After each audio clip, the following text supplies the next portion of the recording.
All right, what do you guys think about talking about a Mary Sue? The concept of a Mary Sue. Oh, that's always we fun. we can dive into that. Not that many of them. There's no. Yeah, I mean, apparently they're everywhere though.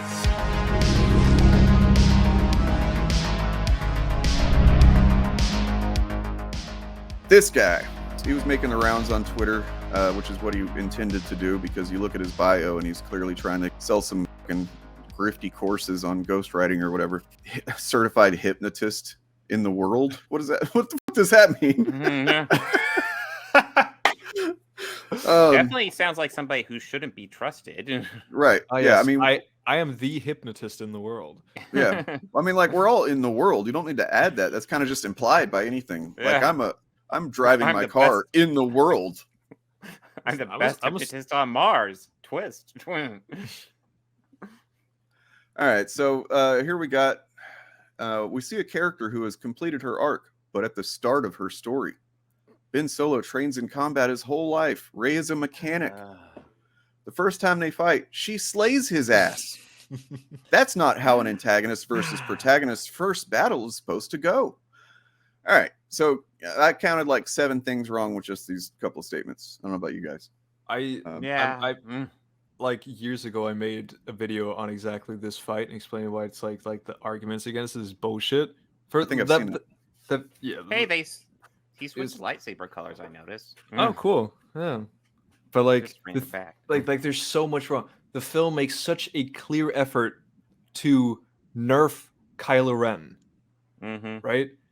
The movie knows, right? If these two people went up against each other, like equally, Kylo Ren would win Mm-hmm. easily, right? They make such as we see multiple times throughout the movie, right? What a Wookiee bowcaster does to like stormtroopers, right? It sends them fucking flying. It blows up the earth. Kylo Ren gets shot in the stomach by one of these, right? He's just killed his father, right? And I know all this, like, oh, hate and pain makes Sith stronger, right? Fucking Kylo Ren is not a Sith yet, right? He's an emotional teenager, right? He's in fucking turmoil at this point, right? He never really becomes a Sith in the sense that the Sith used to strive to anyway. Exactly, right? And like there's so much other things, right? And it's like oh, he should have disarmed Finn right away. You see him right after like a couple swings, he forces Finn to the ground, right? And then he walks away. He's toying with him, right? Yeah, no, the criticisms of a Finn fight drive me nuts because like he's clearly toying with him. He's clearly far more powerful. He doesn't even view Finn is worth his time.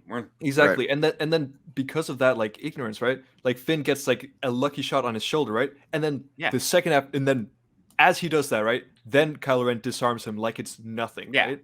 Yeah. Like that fight it's just nothing. And then like and the whole time while they're fighting, even with all this like nerfs and shit, Rey is still on the back foot, right? Kylo Ren is chasing him the whole time. In the end, right? When they're like their lightsabers are locked, right? And he's like come join me. He could kill her easily, right? But he lets down his guard, right? He's like, I can teach her. He tries to get her to his side, right? And then that's when she gets like she uses the Force. She catches him off guard, And that's like the whole Rey thing, right? Rey isn't just like a nobody. Rey isn't just a mechanic. She's been fighting a lot of her life, right? Maybe not with a sword, right? But with her staff, right? We see her in the beginning of the movie fight off like three or four bad guys, right?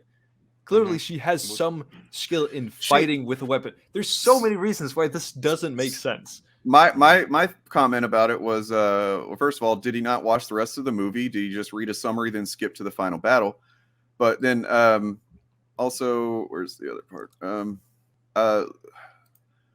Luke is more of a Mary Sue than Rey, considering he'd had no training or survival skills. He was basically just, he worked on a moisture farm. Like, okay, so he probably has some resistance to, just, I don't know. He's probably got some backbone or whatever, like farm worker backbone. But he didn't have to. Rey was literally a small child when she started having to fend for herself on a fucking very hostile planet. She was dismantling Star Destroyers for scraps to feed herself. She was defending herself. Who knows how many times as a child and teenager she had to fight off some fucking asshole or group of assholes that were trying to get her and enslave her or whatever. You know what I mean? And so, yeah, by their logic, if any of this was applied consistently, then Luke would be a Mary. I think they call it a Gary Stew. Yeah, it's Gary Sue for a male, but yeah, same thing. But I mean, I don't call Luke that because I don't think it's valid. I think that it's a story, and that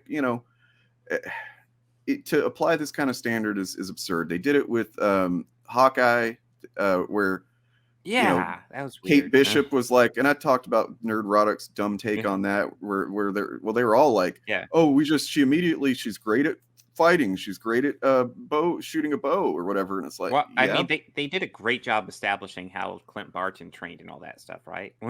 Nope, not at all. Wait, not even once. It's just, he came up in S.H.I.E.L.D. That's basically all you need to be told, apparently. But with her, they show that she's got all these trophies for martial arts and for archery and stuff like that, and that's not good enough. And it's just such clear fucking sexism, man, that I don't know. Yeah, that's the thing. Like, I've often made like the argument of like comparing Rey to like Luke and Anakin, right? And saying that like and I often get the response that they're, oh, are you calling Luke a Gary Stu? And I'm like, no, I'm not. I'm just saying that if you claim that Rey is a Mary Sue, right, then you need to have the same like the same consistency for a character like Luke, right? Mm-hmm. But you don't. Yep. It makes no fucking sense. You have to, and it's really weird that they. I don't know. It's hard to tell if they really believe this stuff or if they're doing it on purpose, because it just seems pretty obvious to me. Like, just watch the movie and then apply the standards. Like, if you think that a character needs to have all this stuff built up and explained clearly, that's fine. That's your preference, but just you need to apply it. I mean, evenly. The most obvious example is obviously from The Last Jedi, where she is convinced that she can bring Kylo Ren to the light side. She's absolutely convinced she can do this. I just need to go talk to him. I can bring him to the light. And what does she do? She pushes him towards the darkness. I mean, it's complete failure. I mean, that's not a Mary Sue thing. And I guess what happens in Rise of Skywalker? Who does she lose a lightsaber fight to before Leia, of course, steps in, right? Kylo Ren. She loses she loses a fight there when they're both pretty much like where none of them is weakened, like Rey's like exhausted and shit, right? But like she loses. This whole claim that Rey's just perfect, she never loses, she never fails, it just makes no sense. No, it falls apart under any scrutiny. But this guy who may claim haven't examined it. And yeah, the more I looked at this guy's Twitter feed, by the way, like, it became clear he was doing it on purpose. Like, he even tweeted like, the amount of replies I've gotten to that is amazing and whatever. It's like, all right, so you're clearly, and that's what we mean by grifter. Because another thing, this is more like my personal thing, but I'm gonna mention it real quick. Somebody called me a grifter yesterday, and I've gotten this a bunch where they're just like, by you people's standards, actual fandom is a grifter. So, because it's you all just have an agenda. Stop pretending to be the morally correct people. And I was like, do you think a grifter is just someone with an agenda? Yeah. Like, I don't get it. I don't understand it. They throw that word around without any understanding. So, grifter is essentially a person who lies for money. A con man. I think they were calling me a grifter because, like, well, this video is monetized, so doesn't that make you a grifter? It's like, it's not just doing something for money. Otherwise, just working a 9-to-5 job makes you a grifter. What?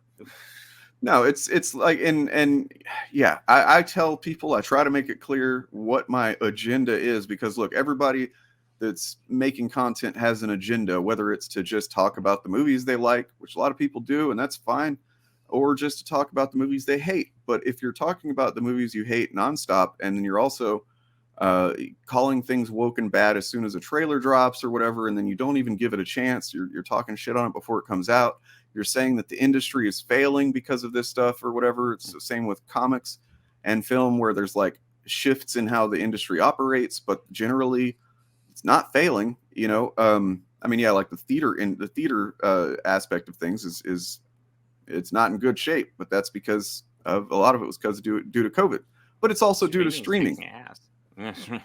So like, yeah, the models are shifting, and to ignore those factors and just to go, it's woke and that's why it's bad and that's why it's failing or whatever. It's grift. You know, they're selling you bullshit and a dishonest narrative for, you know, ad revenue, and in some cases, I imagine, you know, Patreon or whatever they might use. In Comicsgate and Rippaverse's case, their whole grift is to tell people that the comics industry is failing and has been failing for so many years now, and it's because it's woke or SJW, whatever. And then you look at the sales, and the comics industry is doing great. It's broadening. That's another thing. It's growing more, welcoming to people who aren't just hardcore comics fans, which is why like graphic novel and trade paperback sales are way up. You know, and then they'll focus on manga versus comics to be like, whoa, but manga's doing better. It's like, that doesn't prove anything about the nature of superhero comics, which is what they're talking about. My thing is, and I think you guys are basically the same. We're progressives. We, you know, we believe in inclusivity, and you know, we think that fandoms should be inclusive for everybody. You shouldn't make content about how things are woke, therefore bad, because there's a black character in it or a woman or whatever, because that excludes people from feeling like they can be part of a fandom. It's pretty simple. Like we're not being deceptive about what we're trying to do. Wait, that's what you guys think? Oh, Shit. Hold up. No, yeah, fully agree. but yeah, Yeah, like it, having an agenda, you know, is something everyone has. Everyone has a reason for doing what they do, you know. Like yes, a lot of my videos have political elements in it, you know. Like that's not what makes someone a grifter, and it's just a lot of people just don't get that. I don't think this is what makes someone a grifter. Somebody said, simple, he uses woke as a negative and hates anything Marvel or DC that promotes minorities or women. He's an alt-right grifter. Yeah, that's it. So, like I said, he's literally using the thing that he criticizes nonstop all the time as a deflection. A black man and a woman on the cover. Mm-hmm. It's obvious as day. It's woke. It's and what's funny is I like the reason Eric Reloaded shared this with me is because we had a moment when I was on stream a while back covering Eric. Oh yeah, her hair is green. Is she trans? Is she one of the alphabet rainbow? If Marvel put out a book with the character with that hair, they'd be like, look how woke she is. I mean, really, if you put a Marvel brand on this comic book with the black guy and a girl with blonde and green hair, and you put that out, then it's a Marvel comic, they're gonna call it woke just by looking at this cover. Tell me I'm wrong. Tell me I'm fucking wrong. SJW, you know what I mean? And then there's a black guy. Like, this is so woke. I don't know. I don't know how they can justify this stuff to themselves.